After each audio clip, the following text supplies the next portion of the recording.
Okay? Magandang umaga po sa inyong lahat. At salamat sa inyong pagdalo rito. And I just want to talk about our trip to Geneva.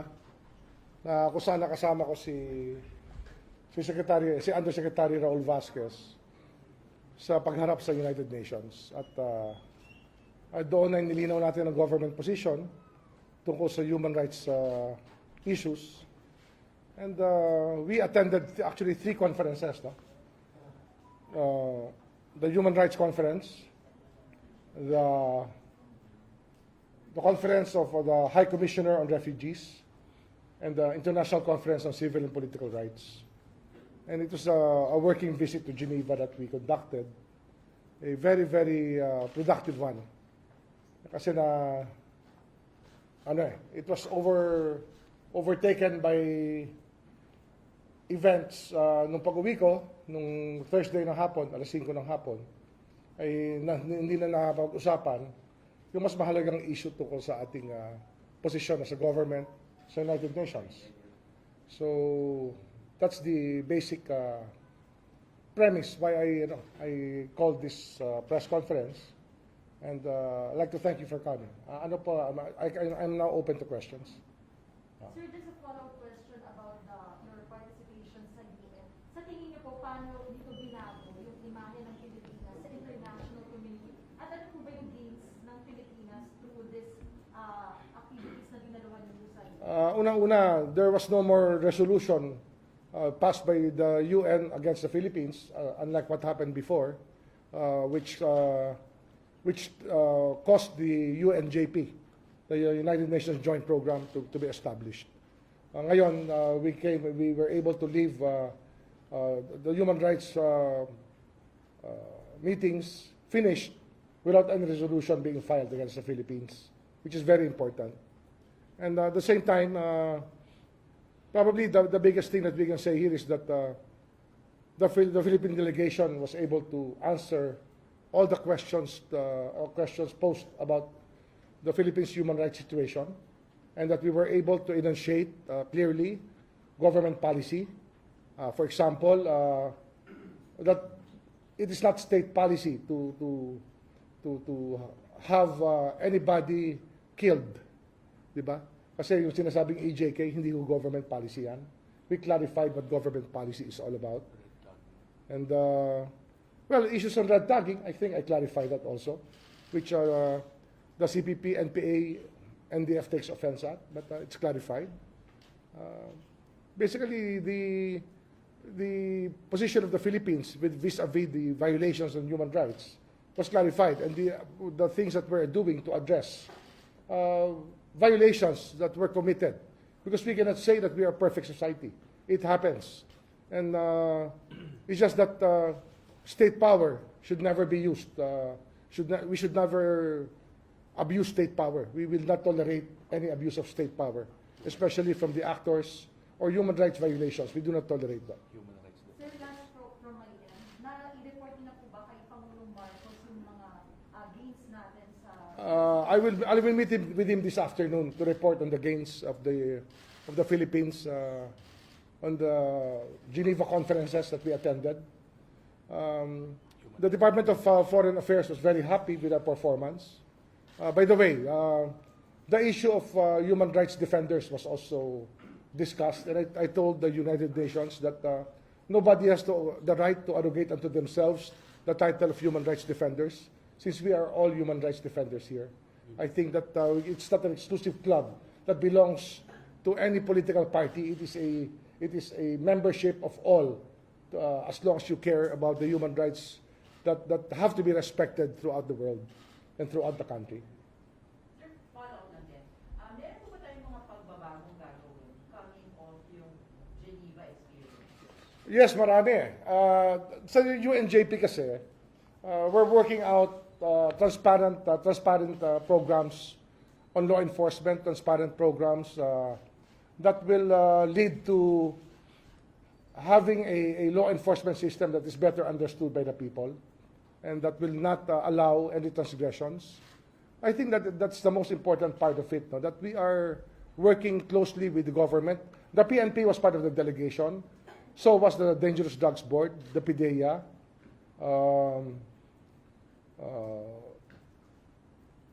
Kasama yung Philippine Commission on Human Rights. Basta marami kami. DFA, ang mahalaga na nakasama namin doon was the Department of Foreign Affairs because the Geneva Post was the one that helped us. The UN permanent representative of ours, Ambassador Ivan Garcia, helped us a lot, and their team in Geneva. Makikita mo rito the Philippine delegation as a team in action, which delegation I headed in Geneva during those days. Yung anti-terror law po, Sec, nabanggit niyo. Yes, anti-terror law was mentioned, and that we clarified the issues with the anti-terror law because there were many misgivings being bruited about by civil society organizations on the abuse of the anti-terror law. And I clarified it already to them that the anti-terror law was crafted to comply with international standards, and that there are countries which have stricter, which give more power to the state with regards to the enforcement of provisions of the anti-terror law. For example, Singapore, which gives 720-day period of detention, and then other countries which give longer periods of detention. Indonesia, Singapore, Bangladesh. Ano ba yan? There's also Western countries, many Western countries that adhere to the principles of the anti-terror mechanisms necessary to keep their state secure. Sir, ano naging pagtanggap ng international community after our defense doon sa anti-terror? I think it was very well received when we clarified to them that these issues were addressed properly, and that we have a 24-day, 14 days, and extendable by another 10 days period vis-a-vis the other countries which have longer periods. We explained to them these intricacies which actually protect more rights than most other comparative laws that have been passed throughout the world, and that we really took great pains in crafting this law. And I think that I was part of that. I was part of the Congress that passed the law, the anti-terror law of 2020. Sec, other issue po. Sir, just this morning, sumuko yung gunman. Yes. You mentioned 9 orders nagmula sa loob ng Bilibid. Nung kumontrata daw galing sa Bilibid. What are you gonna do about it? We'll find out sino. Basta nalaman natin kung sino. We will protect the witness to the fullest possible extent. Kasi, malalim yan. I actually have no knowledge yet, no? Na kanya sinasabi. I want to be briefed about it. And I will ask Secretary Abalos to brief me later. Sa loob ng Bilibid, kung sino man yan, dapat malaman natin. Ilalabas natin yan. Orders pa kayo kay DG to investigate? To investigate, sir, yung nangyari. to DG Bantag. Yes, sir. Ngayon ko lang nalaman yan eh. I just found out now. Immediately after this meeting, I will tell him to give me a report on this if he has any knowledge already. Because what the gunman said and what the DG knows, we do not know if they are the same. We cannot presume that. Other issue rin po. Kamusta po kayo ngayon amid po sa controversy po sa inyong anak? And nakausap niyo ba po ba ulit siya? And I haven't talked to him actually since the beginning. I've stayed away from the case. I have not talked to anybody. I have not asked anybody any favor.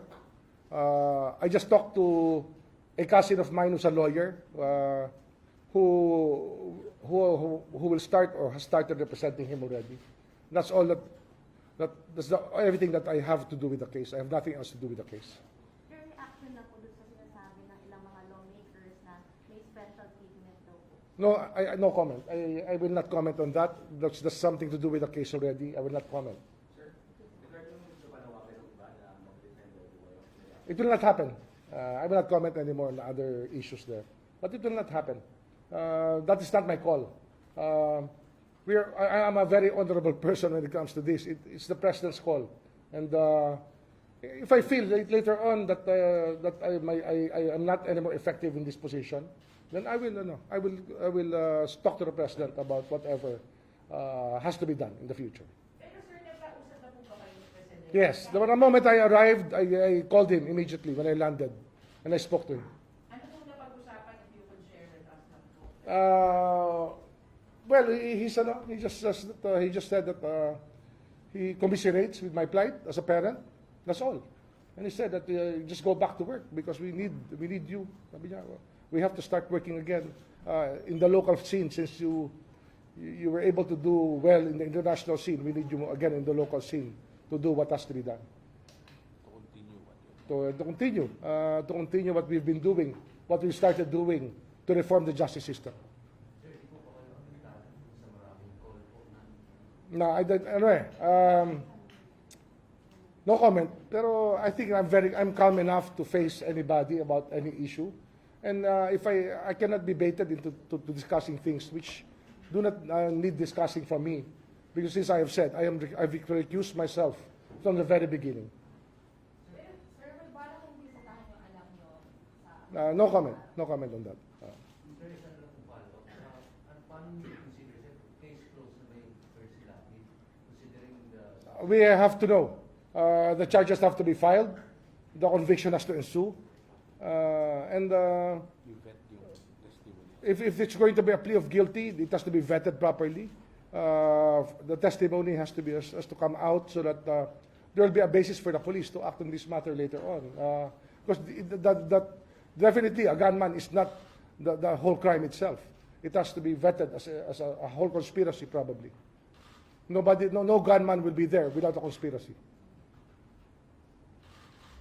Sir, sorry, pasensya na sir, balikan ko lang po yung sa anak po ninyo. Nagre-report po ba sa inyo, sir, yung Prosecutor General doon sa sitwasyon? Or I have nothing to do with that. He has nothing. He will not talk to me about it. I will not talk to him about it. Sir, pasensya din po, how is the family? How are you? We're holding up very well. My wife, my mother, my children, my brothers and sisters are all supportive.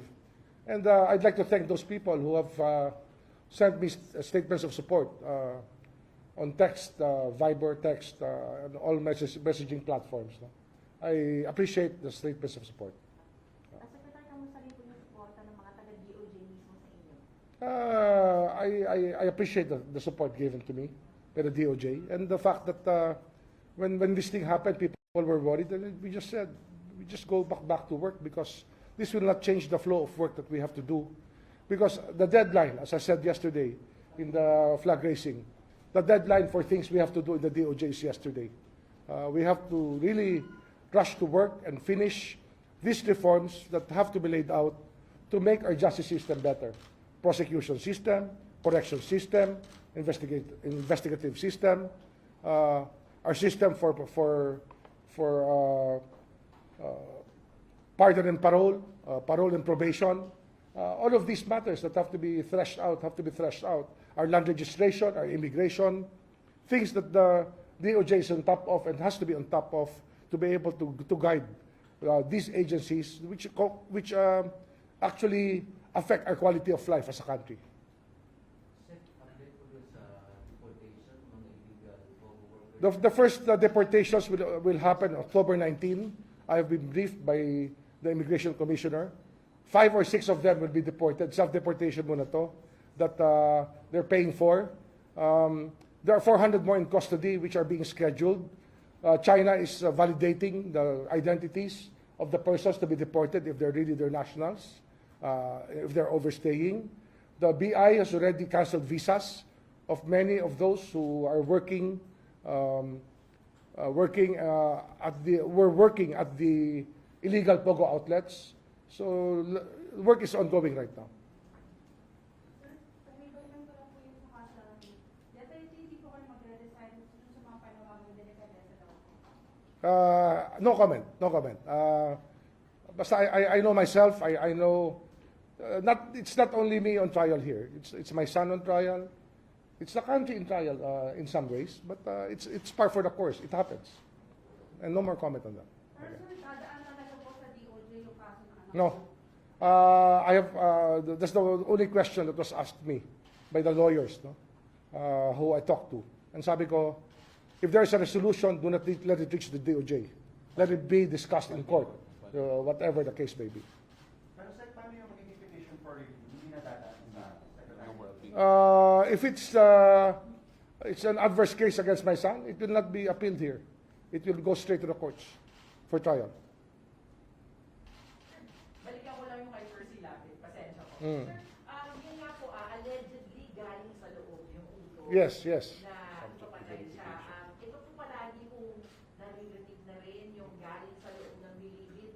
Meron po ba tayong mga gagawin na mas talaga immediate para po matigil itong mga ganito na yung mga tao sa loob na nakakulong na, sila pa pala yung nag-uutos. Ang problema kasi sa bilibid talaga, kailangan i-uproot na natin talaga.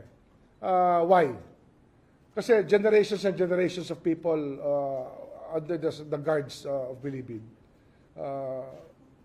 feel an entitlement to the positions that they occupy. And that the temptation there is so great that it's so hard to check on these people. A telephone is being sold inside bilibid for the reports to be for 300 to 500,000 pesos. That is the extent of how bad it is right now there. Well, you heard about the case where we had the jumpers of 200 houses outside the medium security prison had to be cut off, and that many of the guards are the ones who own it. If not all of those houses were owned by the guards. We have a big problem in Bilibid. That's why we have to reform our prison system, and not only the transfer of maximum security, but the regionalization of prisons is now on the table. I've discussed this. I've been discussing this within the department and with the DPWH for the past 3 months. The design of the prisons and the financial modeling of the regionalized prisons are being discussed already, and we may even be able to build regional prisons without using the national budget. We will just we have a way of doing it. We have a financial model to do this. We have a financial model to follow. Sir, last na lang, sir, you mentioned nga yung mga reforms na kailangan pang gawin sa DOJ. So hindi pa kayo nangangamba na with the rest of your son, it would take all your efforts na people would... I think that the blessing in this is that people will be more interested to know what we really are doing here for the country. I think that it's something that the country has needed for the longest time. And we were the first ones, not the first ones, we're not reinventing the wheel, but we are the ones who really have the opportunity to do it, because from day one, the President allowed me to organize a team of people who are willing to work for the changes that we are working on. And that is the most important aspect here.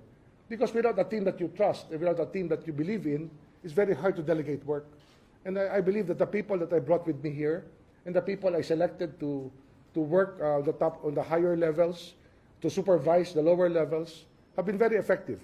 And we will be continuing to do this, and it will be a legacy-setting administration. And I think that we can be thankful to the President for that. Sir, can you just get a clarification lang po? Ano po ba talaga yung kumbaga, regulation regarding sa pagpapakita ng mukha po ng mga naa-aresto? Kasi meron po mga tungkol po specifically sa pag-blur daw po ng mga... I think that's a human rights issue, but I will not discuss it. Sir, doon ako sa issue ng report sa bilibid, meron po ba kayong deadline or timetable? Ano to? Ang projection ko kasi, within the next 3 to 4 years, we may be able to build a few regional prisons already. We will work, we will see how it launches within the next 20 months, because we're just finalizing the design of a regional prison that will be standard throughout the country. And then the financial model will come into play when we speak to the local government units about it. Because it will take a lot of work also, cooperation between the DOJ and the local government units. Can you imagine? Because regionalization solves many problems. No? You're humanizing the prison system. The problem with the prison system now is that it is a mega prison, and it does not bode well for persons who should be treated individually, as is the practice now in prison reform. Right now, everybody is just a number. Out of 39,000 people inside Bilibid, how can you just make sure that everybody is treated properly? So when you humanize it, when you put a prison number limited to 2,500, I think that the reform will be better. Sa una-una pa lang, sa simula pa lang, may dalaw kagad ang tao na nakapiit, ay madadalaw na ng kanyang mahal sa buhay. That is the first part of the reformation that a person can get when the time comes. Sir, ilan yung target natin mamalaya? Kasi sabi natin, itutuloy natin. 5,000 ang target ko by June 30. That's the target that we have set. The carpetas are coming in more regularly now. I think that the Parole and Probation Office and the Board of Pardon and Parole have more than 2,000 carpetas now already. And it has come faster, at a faster rate than 3 years worth of carpetas in some areas. But we've done it in just a matter of 100 plus days. In fact, these carpetas were delivered, more than 2,000 carpetas were delivered in the first 100 days of the president. This is very rare very rare occurrence in our justice system. I think that you in the Justice Beat are aware of how slow they were before. Sir, sorry, kailan po yung inaasahang mass release ulit ng ating mga PDL na? We have pending with the Executive Secretary 318 names to be set to liberty either by pardon, parole, and other applications of the law. Clemency, pardon, parole, commutation of sentence, acts of grace of the sovereign, as we call it. Sir, follow up lang dun sa di ba yung napalaya kamakailan yung 371? 371. Yung pardon na sinabi niyo kay Presidente. Ito pa rin, pending pa rin. But finally, I think that something is being done with the new Executive Secretary at the helm, who we respect all. We all respect the former Chief Justice Lucas Bersabin. I was with him yesterday. I spoke to him yesterday. And a very positive development for us. Sir, sa illegal photos, pasensya na po. Ah. Meron po kasi dun sa mga na-cancel na or maka-cancel pa lang po yung kanilang mga visa na gusto pong lumipat dun po sa mga legitimate na mga pogo. Ang sabi po noon ay pag-aaralan pa raw po ito ng Bureau of Immigration. Can you tell us about that, sir?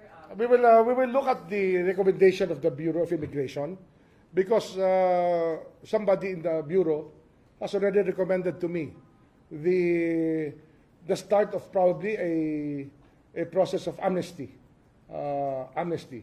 because this problem has to be resolved for the country. Hindi lang sa Pogo, no? We have so many illegal aliens in this country that have to be recorded properly, and that they are becoming milking cows of many people who should not be doing it. Ano to eh? Ito yung mga nakakaawa talaga na aliens. Some of them are undocumented. Okay, their documents, their visas have already expired. Many of them have been here for years. Some of them from birth. So these illegal aliens we have to deal with them. It's something that all of this mistreatment of foreigners in our country has to stop. Filipinos are abroad. We all pray that all Filipinos abroad are treated properly.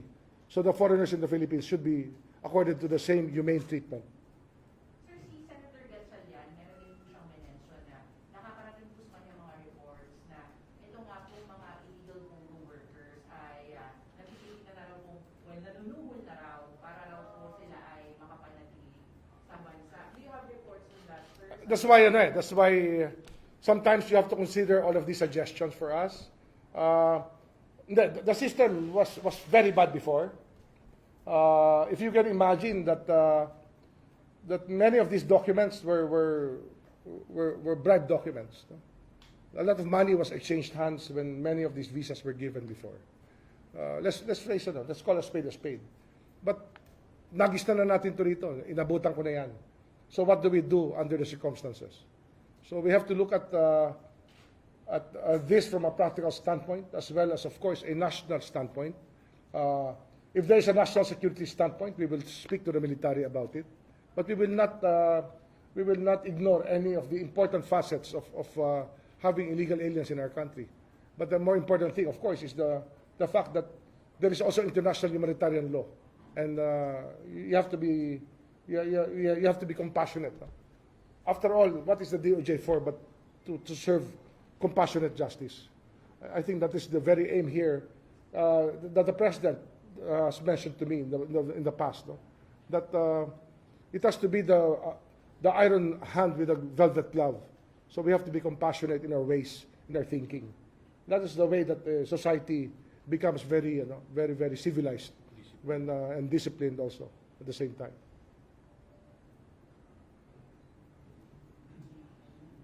Anything else? Okay, thank you. Salamat.